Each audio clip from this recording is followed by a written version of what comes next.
So if you ask my kids what I do for a living, they say that I draw pictures, which is actually pretty accurate. But for a while when they were small, it was relatively indistinguishable, my doodles from their doodles. But so they've been doing math from a very young age that way. But the theme of all these talks is going to somehow be that these pictures they're not an analogy. They're actually really computations. And in very many ways, the beauty of them is that they're really telling you something structurally that you don't see otherwise. And that's really the beautiful thing about planar algebras in terms of subfactor theory, and is definitely the place where these things started for me, and sort of my road can be traced through those. I mean, one way to think of all of mathematics is somehow it's just really clever notation, and that once you have the right notation, everything is obvious, and there was nothing really much to say. And I guess, my sort of feeling on this matter is that, with these pictures, that somehow if you've got the picture correct, it really reveals what's going on rather than just sort of explains what's going on. So that's sort of the hope, is that through these talks that you kind of get a feel for that.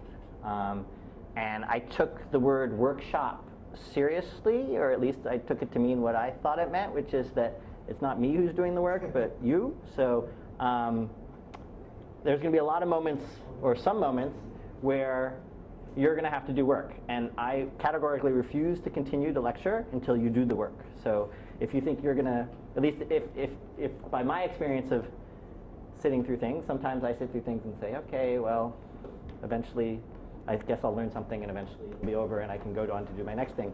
In this case, there are going to be these awkward silences, and if everybody's waiting for somebody else to do the work, that's going to be in trouble. On the other hand, if you actually, I'm going to try to keep you engaged, and the hope is that by the end you kind of have a feel for this as well. So the idea is that and you'll sort of end up proving some interesting things in the hopefully. So the topic sort of, I guess there should be a sort of sub thing to this, which is planar algebras, subfactors, tensor networks,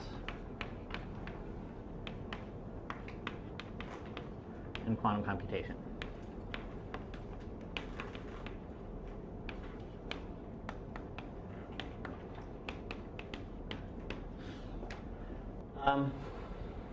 And so somehow, right, these are planar algebras and tensor networks are sort of the two visual things in this thing, and planar algebras apply to subfactors, and tensor networks we'll see applies to quantum computation. And I'm not going to make, on this side of things, since you guys are here for a subfactor planar algebras workshop, I'm going to assume very little knowledge about this. So we'll don't be intimidated in any sense. And so I'm actually going to start out by talking about tensor networks, because they're sort of, in some ways, they're very concrete, and we can sort of work with them right away and sort of get it in things. And then from there, this is over the course of 5 days, I guess. From there, we'll sort of jump from tensor networks to planar algebras and their connection with subfactors. We're going to sort of work in that world for a while. In particular, we're going to sort of learn about some examples of some planar algebras that are sort of related, or actually basically come from something called the exchange relation planar algebras.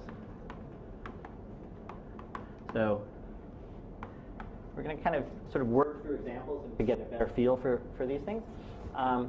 And then we're going to move on to quantum computation, where I'll sort of explain to you what the setup is and how to think of quantum computation. So just briefly, quantum computation is, if you had a computer based on quantum mechanics, what can you do with it? Is essentially the topic. So it sort of sits at the intersection of computer science and mathematics and physics. And so we'll sort of enter into the world of quantum computation through kind of the lens of tensor networks, and we'll kind of meander around there. So we'll just sort of walk around there a little bit and see where these things come. And I'll point out a few things here and there. So that's the plan. So let's start with tensor networks. That's where we're going to start. So how many people have a version? If I say tensor networks or tensors, somebody a version in your mind, raise your hand if you have sort of that's at all something that you might have heard in some form or another. Okay. I've got either a very shy or a very impressionable audience for me to sort of go.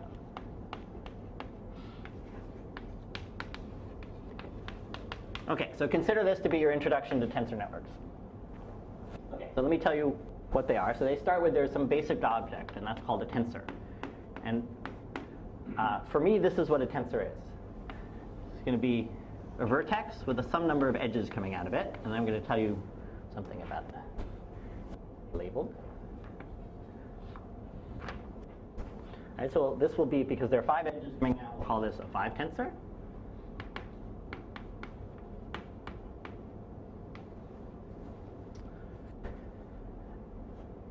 And let me tell you how it is. So each of the edges of this tensor can be labeled. Okay, and so each edge can be labeled.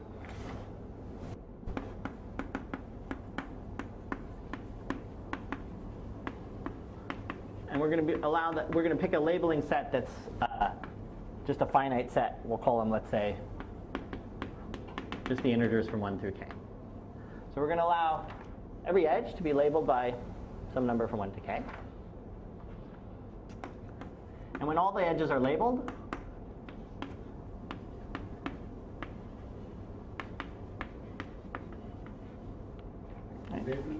Label set is the same for all vertices? Yeah, for all edges.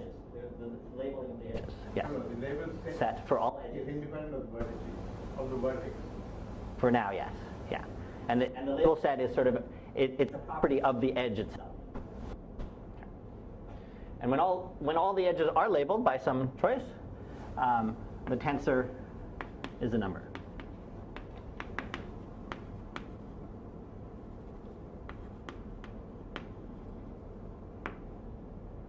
So, for instance, if it's 2, 1, 3, 2, 4, let's say, we could, once all the edges are labeled, this m with the edges labeled represents a number, and let's just so that you have something to think about, let's just have it be 2.7, for instance. You can have same number for the two. What's that? Same name for 2 edges, sir. 2, 2, Yes, so you can label, every edge can be labeled by you. So so you mean these two are labeled by the same thing? That's fine. So each edge can be labeled by 1 through k, and they can have repetition if they want. You can repeat.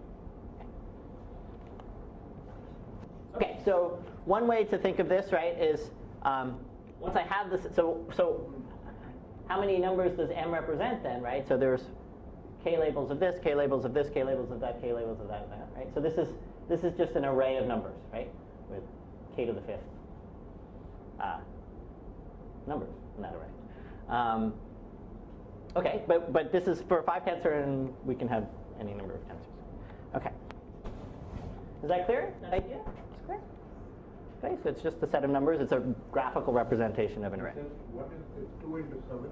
Oh, I was just saying, if you've labeled all the edges, then it represents a number. So in this particular example, m, when the edges are labeled like that, I'm setting to be 2.7.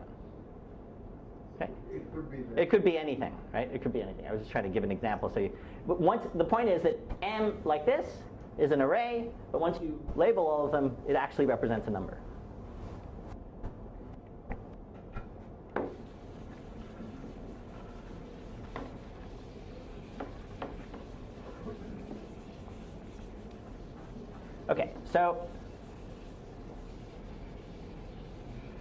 Okay, so we have these objects that are the tensors, right? So tensors, and now I want to tell you some operations that you can do on them. I'm going to define some operations.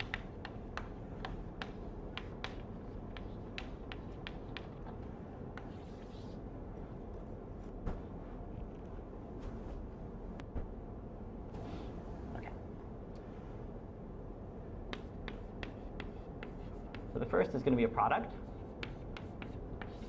Okay. So now I'm going to start with two tensors. And I'm going to tell you how to make. Is that a question or okay? Let's start with m as it was before, and then I'm going to have another tensor n. Okay. And I'm going to represent a product of these two tensors. This picture is going to be the product of those two tensors.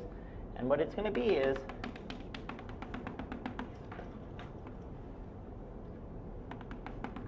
maybe I should sort of color chalk.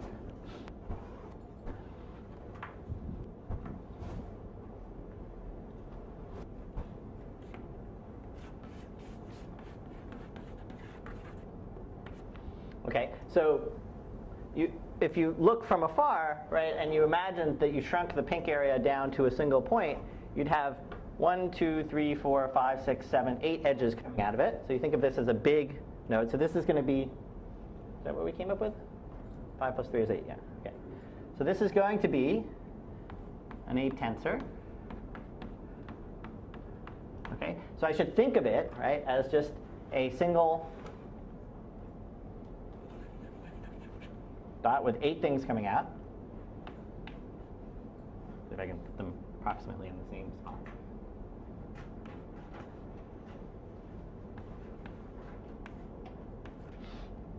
Okay, and so I have to tell you, if I'm going to tell you that this is going to be a tensor, I have to tell you when I label all these what number it should be, right? So if I label all these, that corresponds to labeling all these guys, right? So let's imagine I did, let's say 1, 2, 1, 3, 4, 2, 6, 1 or something like that. All right, so what do I have already in this data already here? This is now a number, right? That's a tensor. And this is a number because it's a labeled thing. That's a tensor. And so the value of this tensor with these same labels of 1, 2, 1, 3, 4, 2, 6, 1, the value of it is going to be the product of these two numbers. Is k is fixed?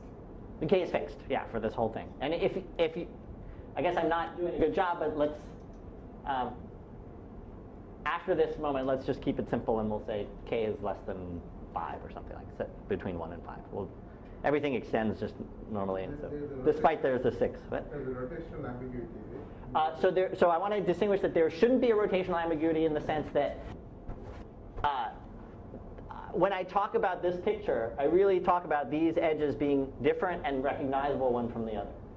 Okay, so that I don't want to sort of, when I label this one by 2, there's really a particular one that I'm talking about, and a shifted version of that wouldn't produce the same number. Okay? Shifted labels wouldn't produce the same. No, but what I meant was this product. To define the product, how do I know where that one is going to be? Okay, so in this particular case, I'm putting them next to each other, but all I need to do is make sure I have a correspondence between the edges, right? So as long as I know visually which one corresponds to which one. Yeah, so think of it just as like you have in mind, there are 8 edges and they come from these places, and however they are, I know which ones they correspond. They get star, they're kind of... I am, yeah, but I don't want to sort of...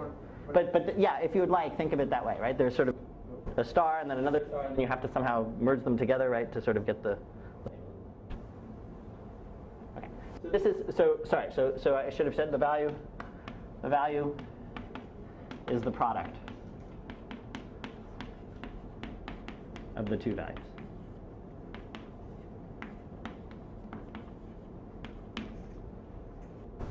Okay, is that, if there's something not clear now, you better stop me now, okay? Because it's only going to... Is it order preserving, sir? I'm sorry? The order. My picture was order preserving in the sense that this corresponded to this edge, is that what you mean? And this, yeah. So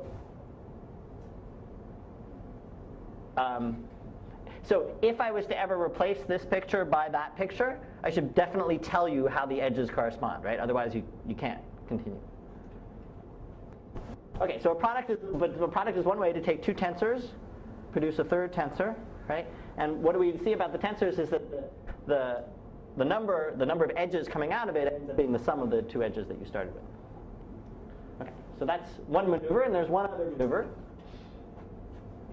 So then your picture is possible by putting a second tensor in as a slip, so you get different.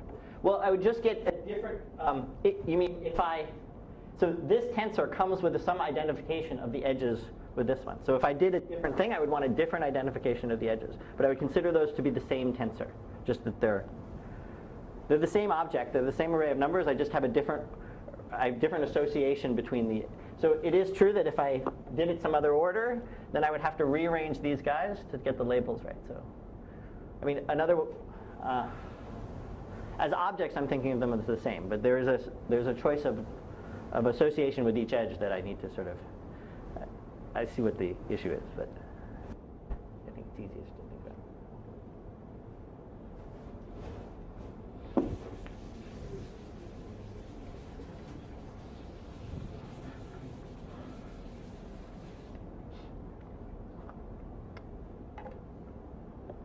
Okay, so the second operation I want to talk about is contraction. This is another way of taking two tensors and producing another one. And in this case, I'm going to start again with n, which looks like this.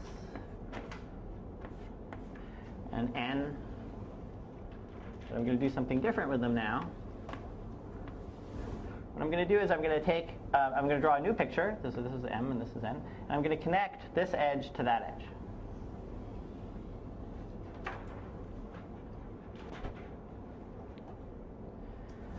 Okay, so now I want to again draw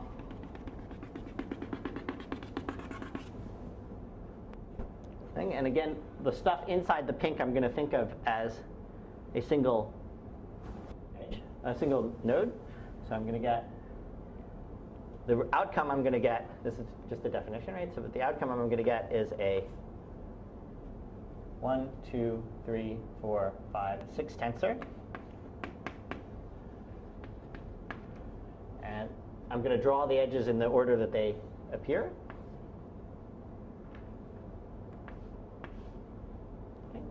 And so now I have to tell you, for this to be a definition, I have to tell you when I label these guys, what number I should associate with it. So let's label them.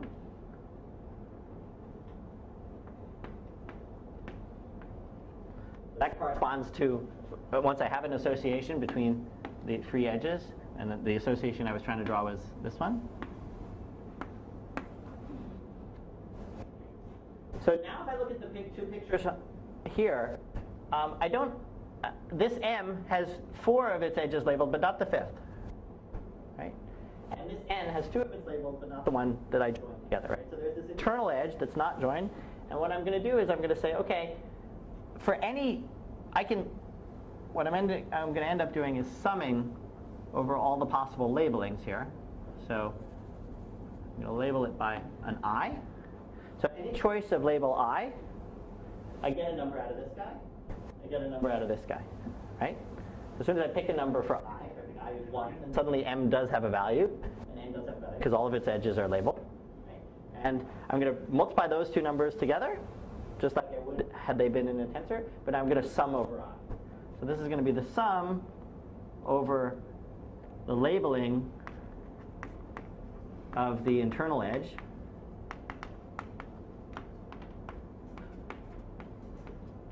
right, of the product of value of M times the value of N. And that's the value that I'm going to assign to this tensor.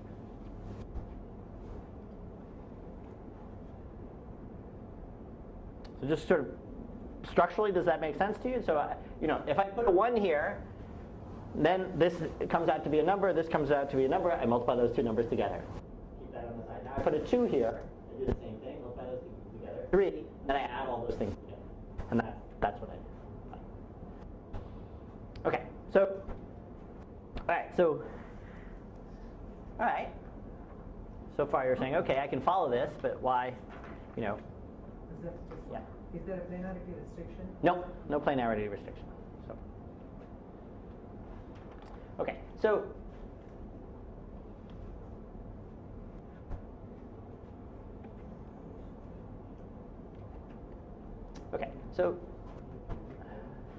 can people see if I write over here? Is this okay?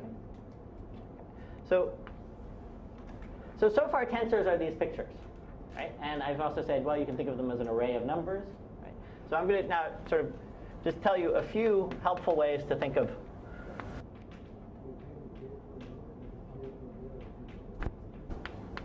Okay. So we'll still stick with our favorite. Actually, no, we'll now go to one that's slightly smaller. Okay. So the first view of tensors is going to be to view them as vectors in a space. So first I have to tell you what space we're talking about. So let's let H be a space whose dimension is exactly the number of labels. Okay. So in this case, let's see. So it would be K is what we did in general. Okay. So H is just going to be the finite dimensional space. Okay, things. And let's think of it as having a basis E1, a fixed basis E1 through EK, orthonormal basis.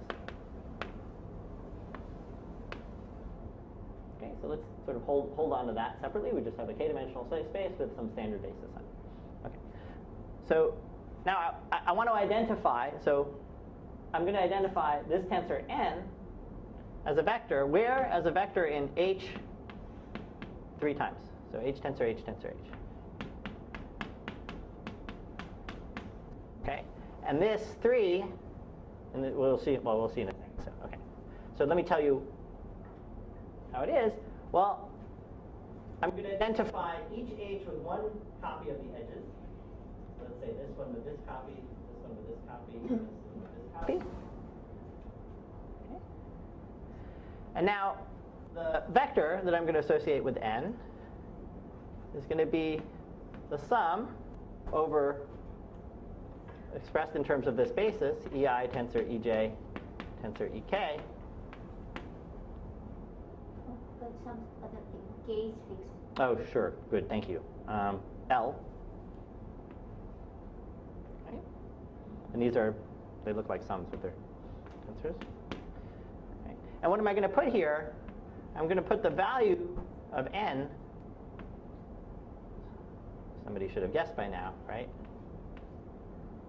When this guy is labeled by I, this guy is labeled by J, and this guy is labeled by K. K. Oh, L. Thanks.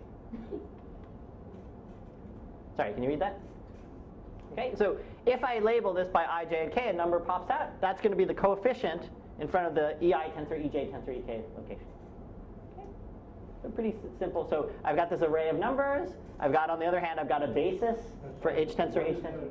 Notation?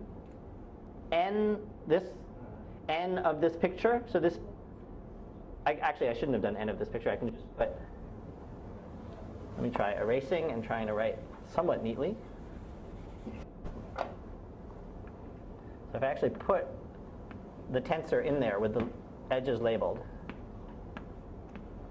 this is n, labeled by I, J, and L, so it's a number in the direction of this vector, this basis element. Is that okay, Sundar? So there's something or other factorial ways of doing that. You can choose to identify that. Yeah, so I've picked, so yes, exactly. So with this identification, which I just did, right? So given an, okay, so yeah, it's not as, I can identify it with many different vectors. Okay? Once I have assigned, but I'm going to have a sort of standard, some way of assigning to each copy of H one of the edges. And once I've done that, right, then this becomes some unique vector given by this process. Yeah. So I could have, instead of identifying this guy with H, I could have identified a different one with H. Does that make sense? Or not really? Yeah, no? So again, here's what I do, right? For each edge, I associate a copy of H, and I think of n as a vector in H tensor, H tensor, H. And how do I think of it that way? Is if I pick a basis element, EI tensor, EJ tensor, EL, I imagine that to be the coefficient with that to be, if I've labeled the edge that I've associated with this copy of h, I, the edge that I've associated with this copy of h, j, and the other one of this, k.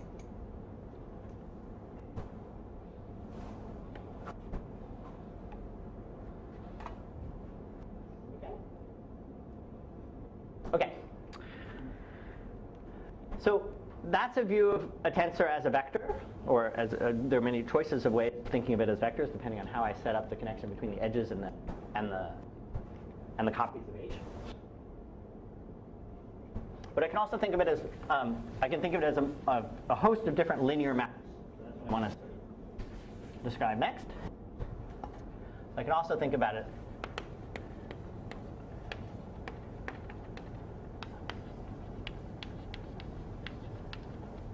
so maybe I should have said here, instead of, well, as vectors, I did use both. So tensor as linear maps. So let me give you an example of a linear map for the same tensor n. Okay. So I'm going to think of it as a linear map from one copy of h to the tensor product of two copies of h. And again, I want to, this is going to be one of a bunch of linear maps, and I'm going to identify one of the edges with this copy of h, and the remaining two edges in a particular order with this copy of h, and this copy of h. Okay. And so now I need to describe a linear map, and the way I'm going to describe a linear map is I'm going to define it on a basis, on the standard basis.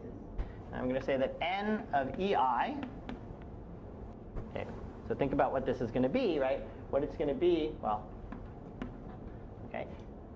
If this is an EI, the idea is that I think of this edge as labeled by I. Okay. Once this edge is labeled by I, there are two remaining edges free, right? So this is a 2 tensor, right? Once I've labeled this by I, there are two free edges. It's a 2 tensor. We can think of that as a vector, right, in H tensor H. And that's what we're going to map it to, okay?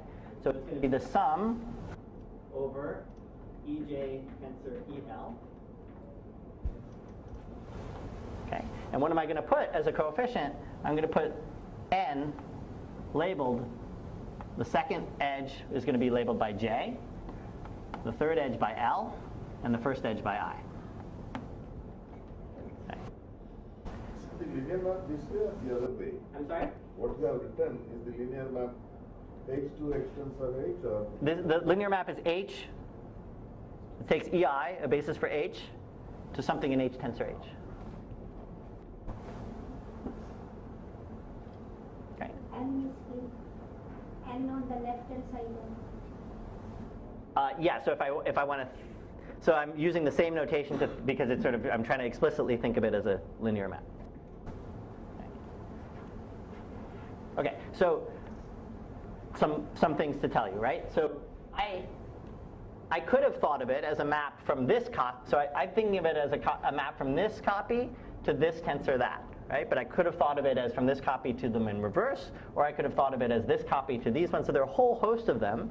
And it's not only just H to H tensor H, right? I could have done H tensor H to H, right? I could have started with these two and gone to that one, and et cetera. And for that matter, I could have started with H tensor H and mapped it into the complex numbers, which is the normal array kind of thing. Or I could have started with just mapping the identity to, I could have gone from the complex numbers to H tensor H, which is actually that identification.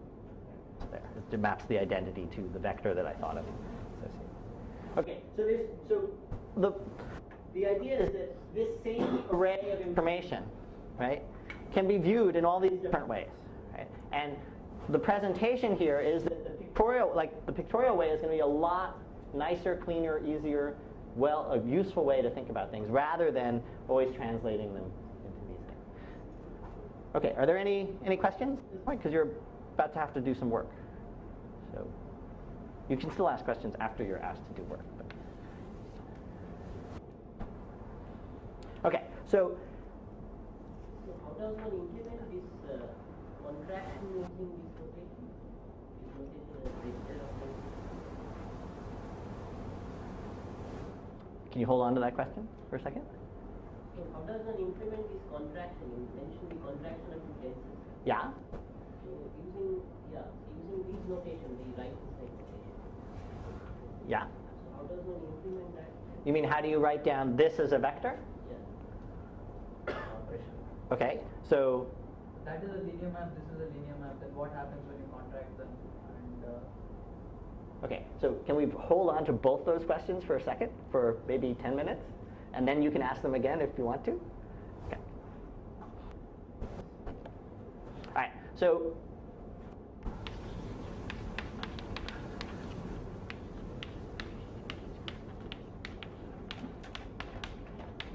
all right. So this notation is only sort of helpful and useful if you can feel it a little bit. So here's your first question.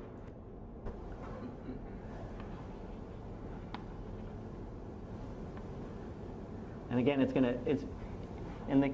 with Vaughn, it's going to be some people will already know the answer to this and others won't, but I'm going to hold out for the people who don't. So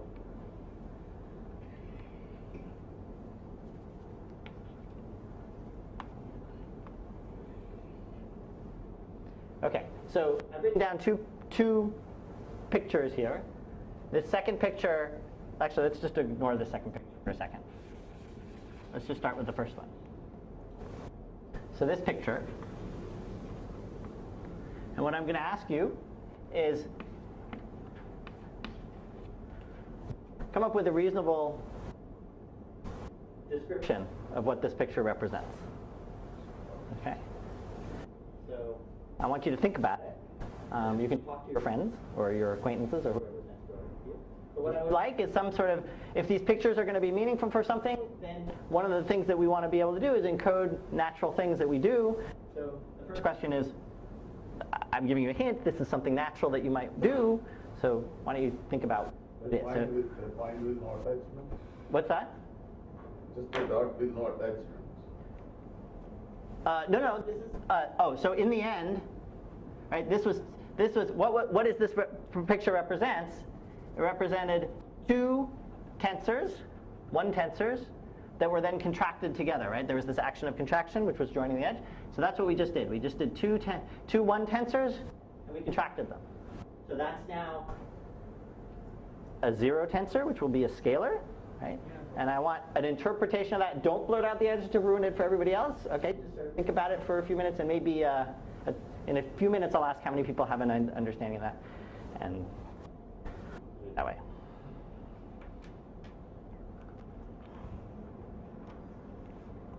So if you don't know where to start, just start by this definition, right?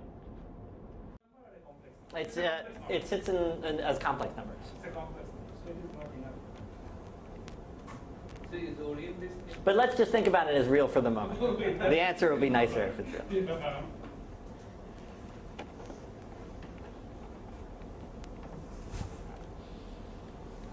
Is there any orientation involved here? Maybe with complex numbers, you orient the edges. Yeah, that's what.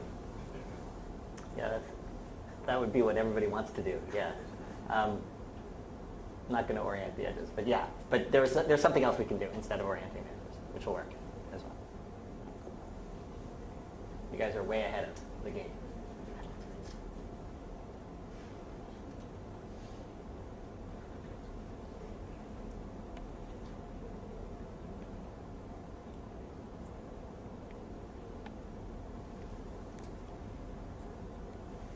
How many people feel like they have some version of an answer?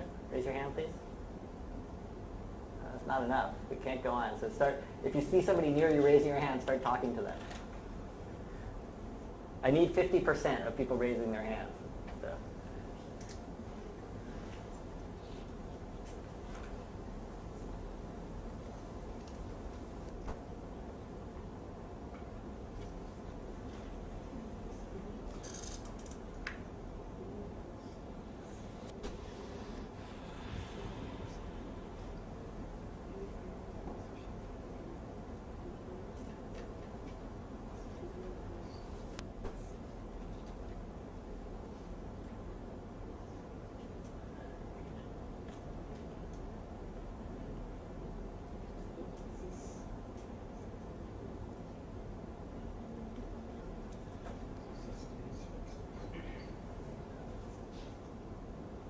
fixed all the allowed graphs with the given number and with it? Say that again? With on the right hand side when you sum, that means you already have a set of such graphs fixed for you. In this, Yes. so in this case, let's see. So this was the linear map associated with this tensor, right? And so I'm not sure I understood your question. You take all sorts of graphs, or you have a fixed set of such graphs? You fix the graph. You fix, and this is the graph. It's just a 3-valent vertex, right? Then summation is over what? Here over label NL. Sorry. Yeah, so that you can find a graph with the JL occurring in that graph.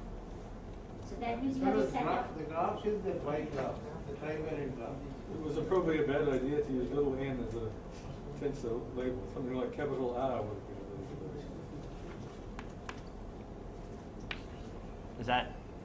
Let's see if that helps. But I don't think that addresses your question. So we've got this tensor here. We want to think of it as a linear map, right? So, and it's going to be a linear map on H to H tensor H. This H, for each basis element, I'm going to think of it as labeling this edge, right? Then it's going to map onto a vector in H tensor H. And I'm going to describe what it is on a basis. And on the basis, once I have a basis element like EJ tensor EL, that tells me that I want to label this copy by J, this copy by L. Once I've labeled all those things, this is a number now, and that's the coefficient I put in front.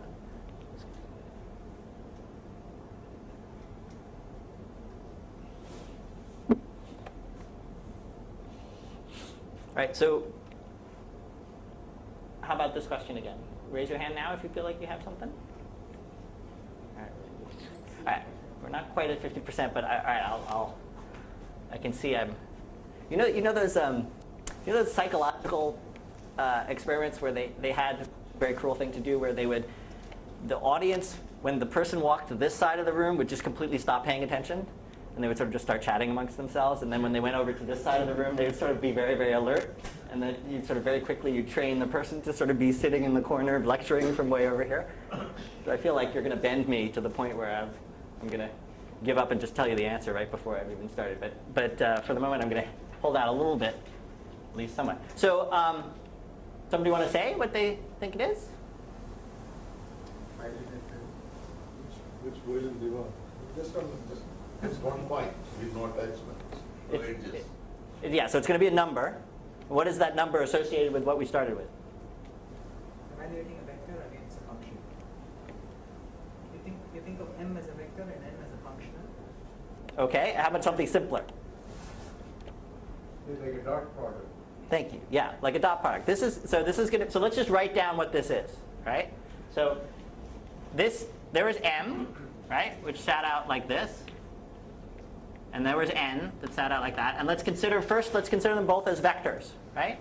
So this was the vector summation. Let's just, is this okay? Mi times in the direction of ei? So mi is m with this labeled.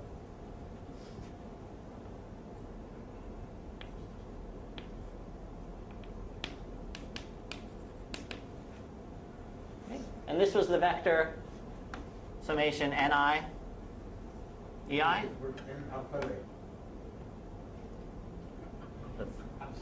Don't make it worse than it already is, right? And ni is going to be this tensor n labeled with an I. Okay, so we've already learned, right, that a single tensor can be associated with a vector. This is the vector that it's associated with, right? So this is, let's call that vector v, and let's call this w. And now let's write down what this thing is, right? This is a contraction. We've defined what a contraction is so we can figure it out, right? So what is it? It's the summation over all labelings of this, right? So let's label this.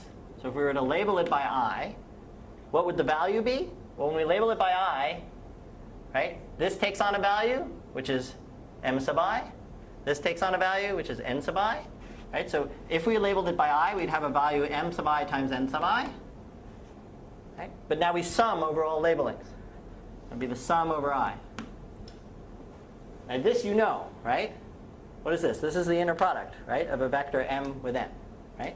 So this is just the inner product of the vector m with n. Right? When we think of m, the tensor m as a vector, It's the inner product. I don't know how to write that. It's V with W, right? That's what we said.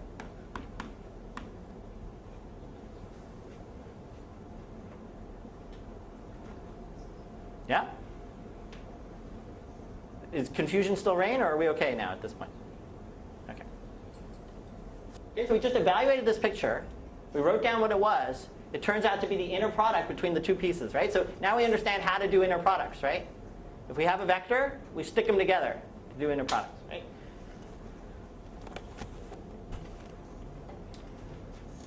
Okay, so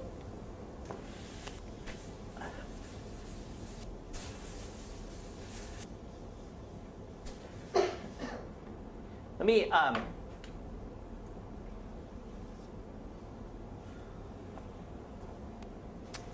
back up for a second longer to say something that was sort of I could have done a different definition of this, but they were sort of implicit by this, but I didn't. It's not quite implicit. So let me just come back to a different picture. Okay. Suppose we had a picture like this, right? So I've told you what to do if there's one edge that's connecting the two, right? But I haven't really told you what to do with two edges. But I'm imagining that you can guess what to do, right? Which is that, first of all, what kind of tensor will this eventually be? How many edges, free edges, will there be on it? 1, 2, 3, 4, 5, 6, right? So it'd be a 6 tensor, right? And what's the value of the 6 tensor? Well, if I label all the outside edges, right, I'm going to have to sum over all possible labelings, but now not of one edge, but of two edges. Right? So I write down all possible labelings of the inside edges. Right? So that'll be a sum of not k things, but k squared things. Okay, but you get the picture. Yeah, does that make sense to you? All right. So if I then said to you, what's the value? How should I interpret this picture? For instance, do you now have a quick answer? Well, so you'd say, okay, this picture looks a little bit like that picture, right? Maybe I should have used different letters so you don't get confused. D and E. Okay? So, well, this picture looks like that picture in the sense that there are no free edges left, right? And, well, before it was an inner product, so, hey, probably it's an inner product, right? So what is it going to be an inner product of? There got to be two vectors floating around, right, that it's going to be the inner product of. So let's just think of it as, let's make a cut here, right? So D, we can think of as a vector on H tensor H tensor H. Right? E can be thought of, and if I identify them in the same order, H tensor H tensor H.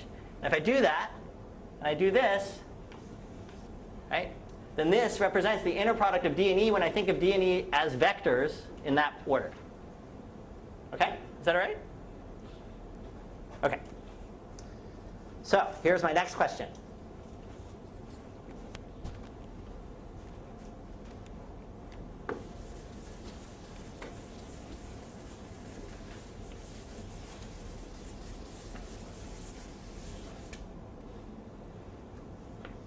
I want an interpretation of this picture.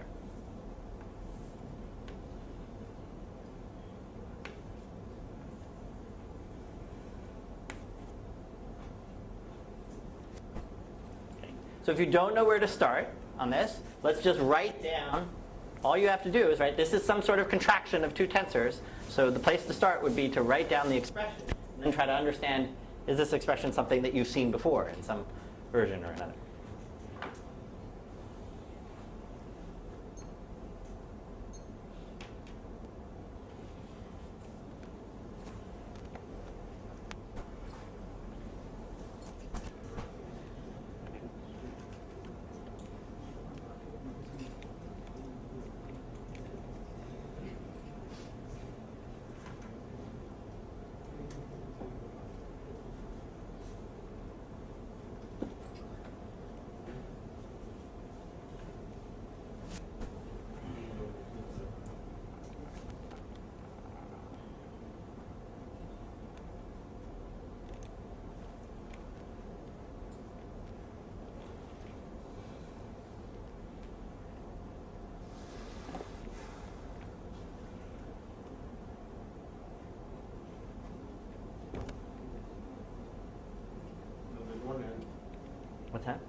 No one helps. Is it right twice a day?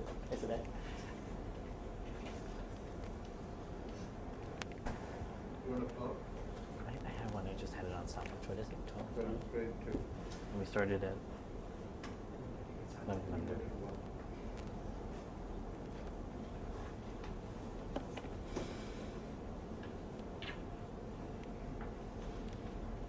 Anybody feeling good about this one? Raise your hand if you're feeling decent about this one. Okay. All right, that looks more like 50%. Okay, somebody tell me something. If you consider linear operator from H to H, this composition. Yes. Okay, great. So the statement was, if we think of each of these, right? Let's break it here. If we think of A as a map from H to H, and B as a map from H to H, right? Then this is the composition of that. This is the match. This is the map AB. So another way to say that, right, is if we think of A as a match from H to H, that's just like a matrix, right? A regular matrix. And this is another regular matrix. This is matrix multiplication.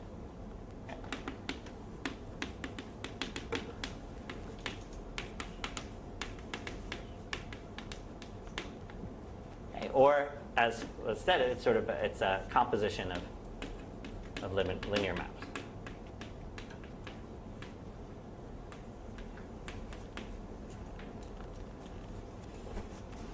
Okay, good. And if I drew a picture like this, let's say,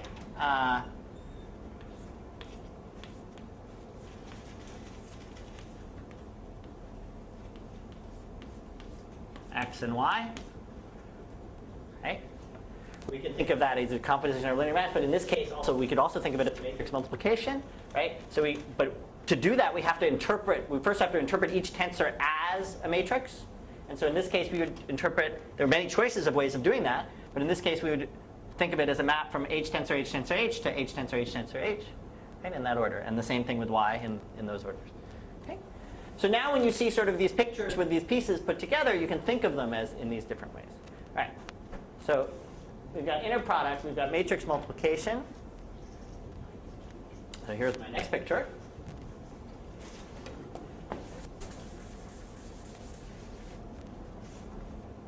What about this one?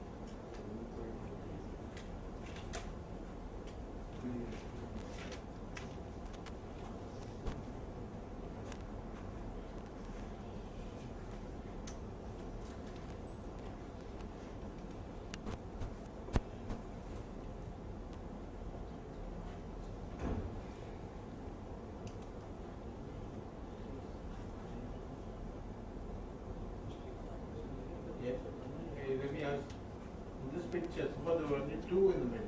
Only two in the middle, yes. Is there a good interpretation for that? Yeah. So then we would have to go to composition of linear maps, where we would think of X as a map from H tensor H tensor H to H tensor H, and Y as a different linear map from H tensor H to H tensor H tensor H. But that's right. How many people feeling good about this one? Okay. Somebody? Sundar. One was talking about this morning. Yeah, should I just give that as a hint? Vaughn was talking about this morning. Now how many people? Well, I'll give you 10 seconds to think about that. Trace, right? Okay, so this is the trace. So let's just to be clear, right? So what do I want to do is I'm going to think of A as a map from here to here, okay? Or as a matrix, right? And then what does this do, right? So if A was a matrix, then it would have sort of these ij entries, right? The ij entry of A, the ijth entry of A would be this picture with I labeled here and J labeled there. Okay. But if I join these two together, what am I insisting on? I sum over all possible labelings of this edge. Right? So I sum over I. But an I labeling of the edge, well, that says that the top has to be labeled by I and the bottom has to be labeled by I. So this ends up being the calculation summation of II. Trace. Right?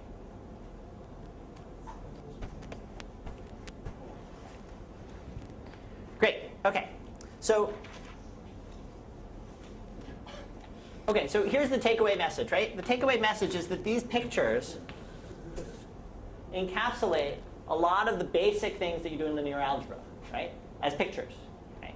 And they seem to have flexibility that you otherwise would have to be much more scripted about saying in terms of thinking of them as linear maps and duality and things like that. And I guess one final thing would be, which sort of came up earlier, right, is maybe it would be useful, right, in some way, to, if this is a map from H to H, right, so it's a linear map, that maybe I should be able, I should have some sort of notation for the adjoint, right, the conjugate transpose. So let's think about what we want out of that. Well, so first of all, we almost want an upside down A, right? Sort of flipping this picture over, thinking of it as a map from year to year, right? And what does that do? That's just the transpose, right? But then we need to do something else to it, right? Which is we'd want the conjugate transpose. So let's just introduce the notation that A bar, whoops, well, actually, I should do it this way. Well, all right, in this case, I should do it this way. A bar, right, is just, I'm going to take every one of those constants, and I'm going to conjugate it. So all the constants get conjugated. And then in this case, I'm kind of doing something tricky, which is that I'm associating, right, by turning this upside down, right, I'm sort of associating this edge with, in terms of A, I was associating these two edges together. Right?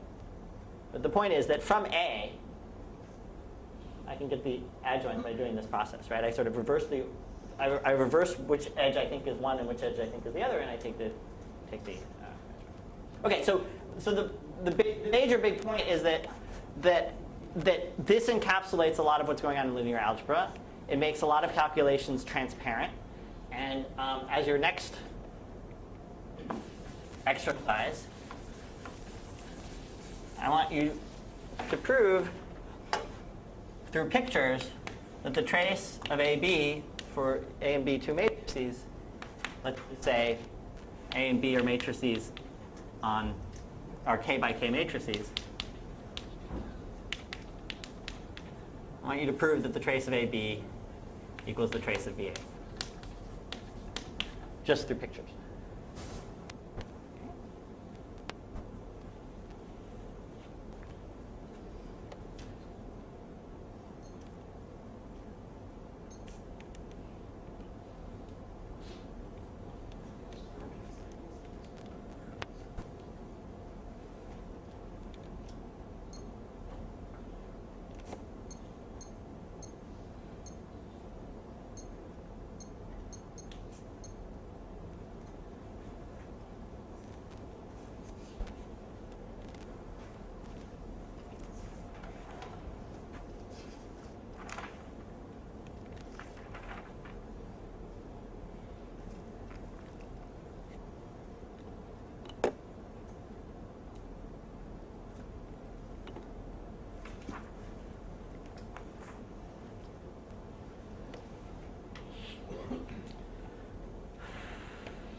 How many people have it? Something? Raise your hand, please. Okay, keep working. Start talking to each other.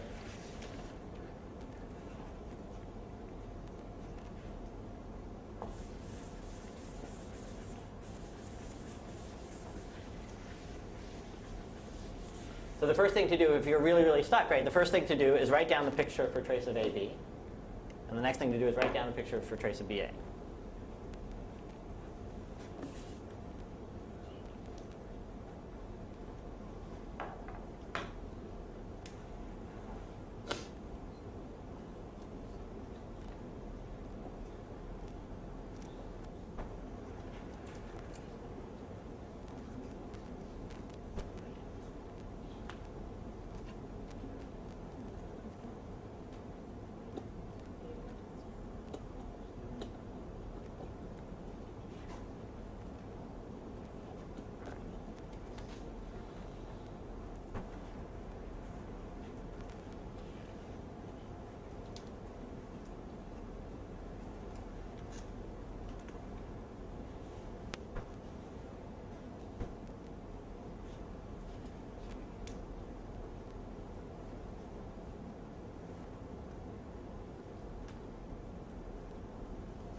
right, how many people have a, raise your hand now? We're not making too much progress. It's just these two X pictures, like one in. It's going to be two pictures. They're going to look rather similar. Right? Okay, all right, let's do it. Right? So trace of AB. So I want to think of A as a matrix, right? So how do I do that? I draw a picture like this.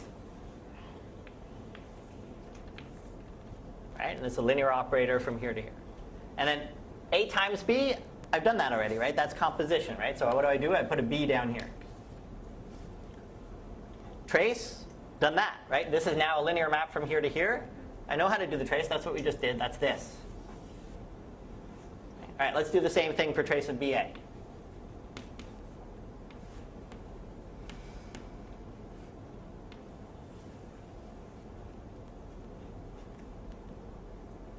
Okay. Well, they're not quite the same, but on the other hand, did it matter that I put B here? Let's just bring it down to the bottom, right? That doesn't change anything. This contraction wasn't based on where geometrically I put things, right? All right, well, let's keep going. Let's bring it over to here on the side. Let's keep going, traveling up, right? So travel up to here and come back around. And I've got B over here. And that's that picture. Okay, so, right, we didn't need to do it this way, right? But this should be starting to give you a sense that, hey, there's something going on here that's actually helpful, right? Because these pictures, there's something about drawing this down that makes it certain things very, very clear without having to do it. And I don't really need to have noted that it was A, B, or BA. I mean, it could have been anywhere on the picture, and I sort of know what's going on. Okay, so that's the end to the sort of getting the feel for things. So let me tell you, I still haven't really said what tensor networks are. And so first, let me say that, right, which I sort of alluded to already, and you can sort of see, but you know, I can have diagrams that do all kinds of things, right? I have pictures like this, let's say, and I want to stress that these pictures do not need to be planar, which is something that in subfactors comes out as something that is an important restriction when you're dealing with subfactors. But you know, this could be this.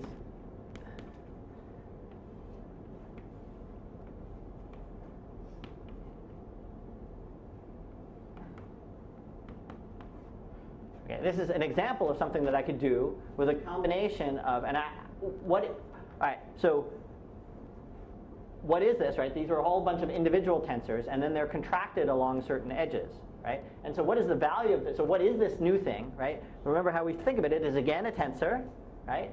The number of free edges in this case is 1, 2, 3, 4, so it's going to be a tensor on 4 things. If I label these 4 edges, I should get out a number.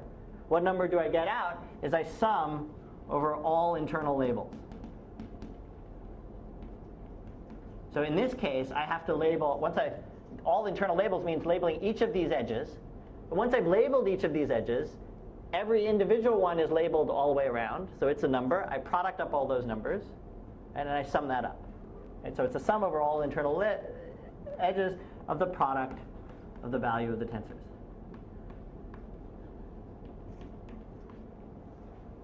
Okay. So it's a generalized sum of products of things. And something hidden in here, right, which is fairly obvious, but pictorially, but not necessarily if you wrote it down, was that there was composition and there was contraction, right, that I described. You can define this, sorry, there was not composition, there was product and contraction, right? You can define this as producting a bunch of these guys together and then starting to contract over edges, or I could have producted some of them together, contracted over those edges, separately producted over others, contracted over those edges, then put them together and contracted. And it doesn't matter what order, right? All of it comes down to this evaluation in the end. Okay? And that's very important, that it doesn't matter what order I do them, because that allows me to think about, you know, the trace of AB is first the contraction, which means a composition, and then the trace and all these other things. But so hidden in there is the fact that it doesn't matter what order. And for the most part, if I say, for the most part, tensor networks, when I say, let's just say, when I talk about the value of a tensor network,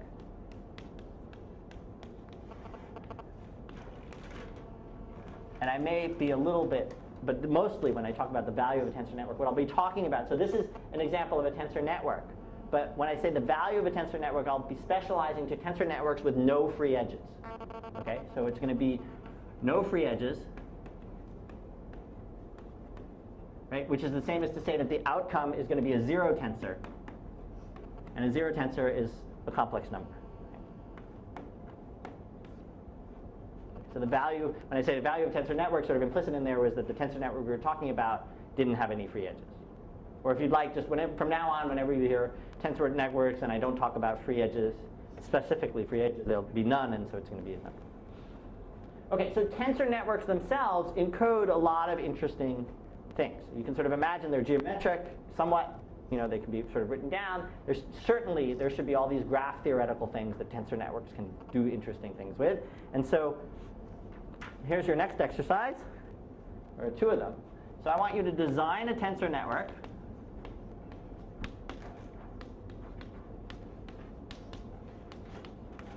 And I want two different tensor networks. So what I mean by a tensor network is, a network where you specify what the tensors are. And I want you to design one that counts the number of perfect matchings in a graph.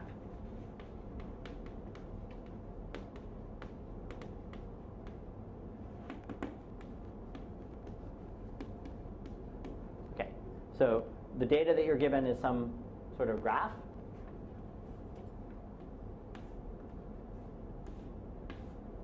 That's a pretty simple one, but imagine you just have a graph specified by vertices and edges. Okay, and what a perfect matchings is you pairwise match them up in a way so that essentially it's a choice of edges on the graph so that and we want to, in my moment of not being able to express myself clearly.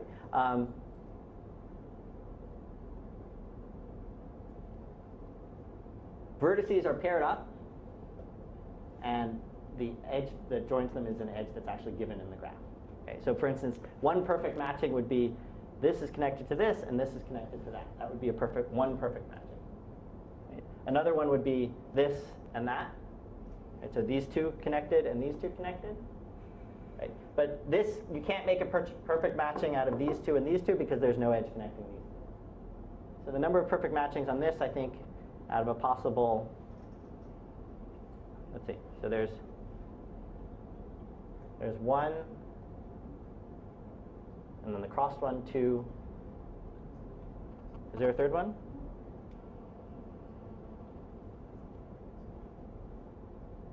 No, yeah, so there are two. So in this case, the number of perfect matchings would be two. Okay. So what I want you to do is design a tensor network based on the graph whose value of the tensor network is exactly the number of perfect matchings. And then for those of you who blister through that example, I want you to define a tensor network that counts the number of three colorings in a graph. Colorings in a, let's say, in a map, in a picture. So what I mean is you've got some set of countries.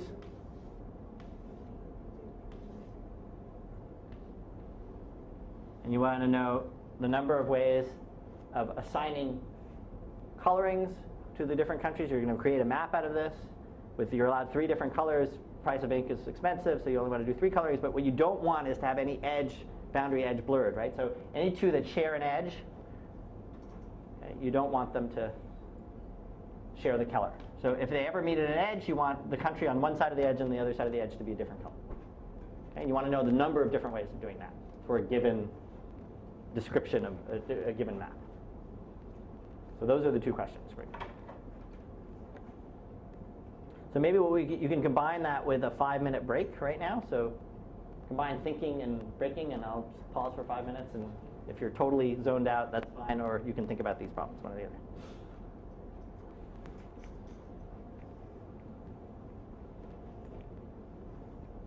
I encourage you to talk to each other, because it's more fun when you do.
positive and negative numbers to the labeling set?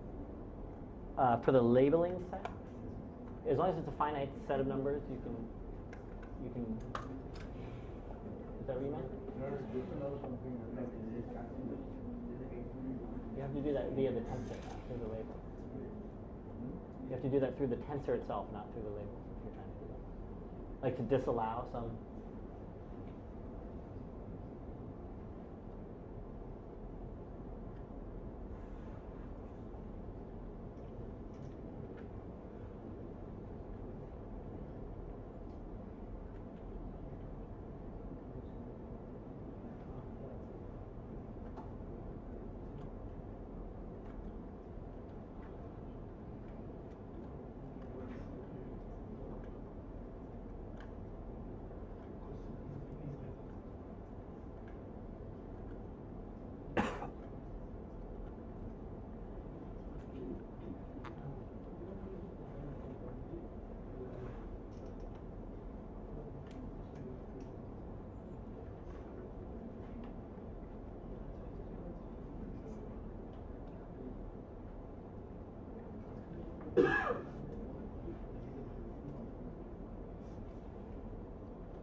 Can we go back to vector form? I'm sorry? That is h is c raised to number of labels, and even into ek is a basis for that. And then vectors are Elements of. this is n of yijl, ei tensor ej. So where is the vector line? Oh, let me see which. I've forgotten the example I used. H is c raised to, that's number of labels. Right. So that means h is c raised to k. K is fixed. sorry, that should have been the. Yeah, no, that's right. Yeah, so k is fixed, right? And then we have h tensor, Right. and v is given by this format. Yeah. So where is it lying now? This is ei. So ei, ej, and k are each basis so of this is lying each. in h tensor, h. Yes. And this is the number. So my question here is the same. After, you have assigned tensors have assigned numbers. Right. So all sorts of numbers are assigned to them. Right. So a single tensor has k. In this case, k cubed numbers Yes. assigned to it. Okay. Right. So all sorts of numbers are assigned to them. Right. You do not fix any subset of that. No. No. Oh, I No. see. So that so is totally free. it's totally free to be any set of array of numbers at all. But once I fix a set of array, that's what I'm calling n. Okay. Some fixed. Okay. Thank you. How are we doing?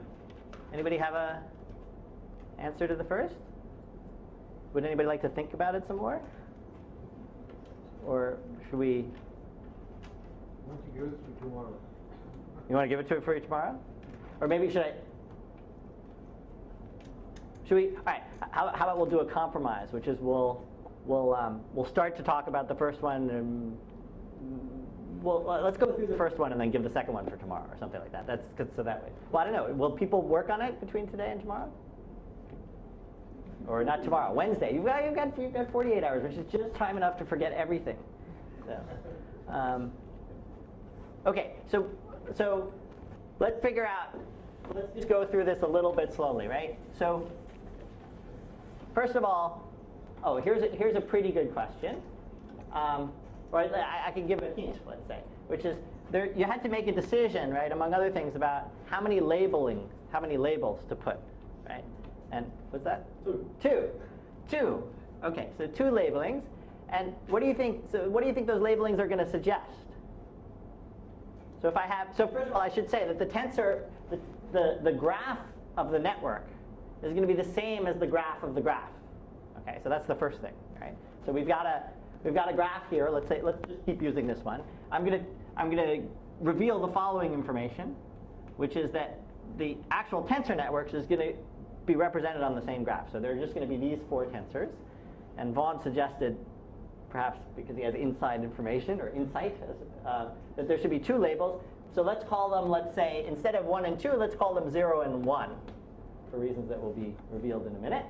Okay? And we want to assign meaning to 0 and 1. Right? So if an edge is labeled by a 0, what do you think that should mean?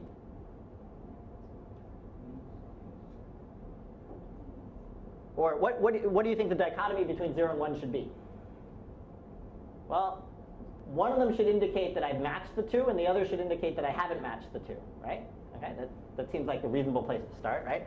So let's just label all of them by 0s and 1s, and then let's try to figure out how we figure out which labelings are actual matchings and which labelings are not actual matchings, okay?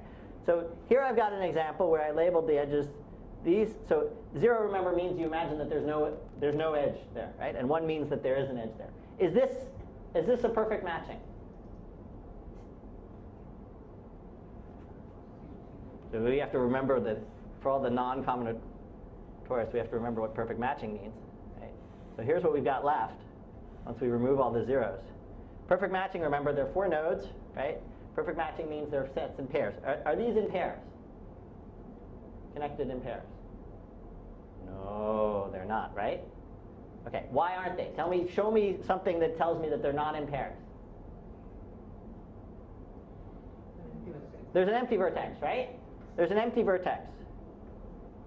This vertex isn't in a matching, right? That's bad. That won't count for a perfect matching. So what does that mean is I should have a tensor, right, that returns a value. If this tensor returned a value of 0 when it was isolated like that, that would make the whole labeling count for 0, right? Once one tensor is 0, the whole labeling will be 0, and so it won't be counted as a good one, right? So okay, so what's the rule here that we would, in an effort to isolate them, what's the rule that we would want out of a tensor, right? We would want, right? We would want the value to be 0 if, what? All the labels were 0, right? Because if all the labels were 0 around it, right, that would mean that it's an isolated vertex, hasn't been matched with anybody, right? So it couldn't be, the whole thing couldn't be a possible matching, right? Okay. Is there another place you could point to for that particular labeling, for which you could also say, hey, this is not a perfect matching? So suppose you didn't see this. Is there another spot that you can tell locally it's violated? This one, right? Why, if I just know this information right here, that there are 2 edges going into this vertex, this can't be a perfect matching, right? Because perfect matching means they're matched in pairs, right? Meanwhile, this person is sort of ambiguous about who is matched to. Right? So what's the condition here? The condition here is if you're connected to more than one thing, right, then we should also not count that. And the way to not count that is to let this tensor be 0, right? So in this case, we want it to be 0 if there are at least 2 1 labels, right? 2 labels equaling 1. Right? Now otherwise, okay, so that's what we got out of this particular choice of labeling. But now let's but maybe that was enough for us to sort of figure out this whole thing. So let's ask the question. If I have a set of labels so that every vertex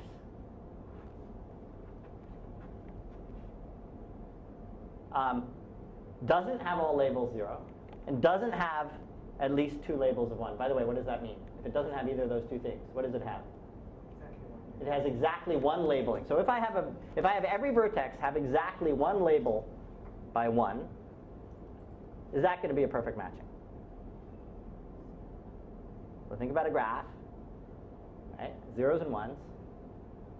Every vertex has exactly one coming out of it. Right? That's a perfect matching, right? So, okay. So if it's a perfect matching, if the labels was a perfect matching, what would I want the value of this tensor to be? I'd want to count it, right? And I want to count it once. So I'd want the value to be 1, right? So I could make the value 1 by making each of the individual tensors equal to 1, right? And so that's what I do. So, and this is, as you've seen, this is easily written this way, which is 1 if exactly one label equals the 1 value and 0 otherwise. Okay, so I can define a set of tensors, right, with this property, right, which is when I label them, they're 1 only if exactly one of the things is labeled by 1, and they're 0 otherwise, right? And if I put those tensors into the graph, the value of the tensor network is exactly the number of perfect matchings, right? Because it counts 1 for each perfect matching, and 0 for anything that's not a perfect matching. Okay, so that's that example, and I think I will follow Sundar's advice and leave the second one for you to think about. So the first thing, to take a look at the pieces that we put into this place here, right, was that one thing that went on was I can use the tensor to define local rules, right? That's what I did here. Right? The tensor sort of said, here's a local rule on labels. If they satisfy that local rule, I'll make sure the value of the tensor is locally 1, and that will make and if everything satisfies locally is 1, then the thing globally will be 1. And if it violates the rule anywhere locally, I'll set it to be 0, and that'll wipe out the whole thing. Okay, so if you want to now attack the second problem, right, the first thing you want to do is say, hey, look, how can I make 3 coloring a local problem, right? How can I make whether or not something is 3 coloring a set of local tests? As soon as you figured out how to make it a set of local tests, now you have to just define a graph where your local tests are the vertices around the edges. So that's as much of a hint as I can sort of give you without ruining all the fun for you. Okay? So again, does anybody need an explanation for this a little bit better? But it's a planar map, right? I give you a map, and 3 coloring is I want to color, you think of these as countries, I want to color the countries in a way so that none of the edges are blurred, right? So I don't want to have colored this red and this red because then I won't be able to see the boundary between that. But there are 3 colors, and I want to count the number of ways of 3 colors. Okay. That's that. We'll stop here. Also, some non-triviality was you can't have something like pizza. Oh, right. Thank you. Sorry. Yeah. Is that true? No, you can't have a pizza, can't you? Huh? Oh no, right. You don't want more than 2 countries meeting at a vertex. Yeah. At a vertex, right? So we're sort of just assuming that, or we don't mind if a vertex doesn't have a color, right? That's the point. Is that right? So pizza is okay as long as countries that share an actual edge don't share the same colors.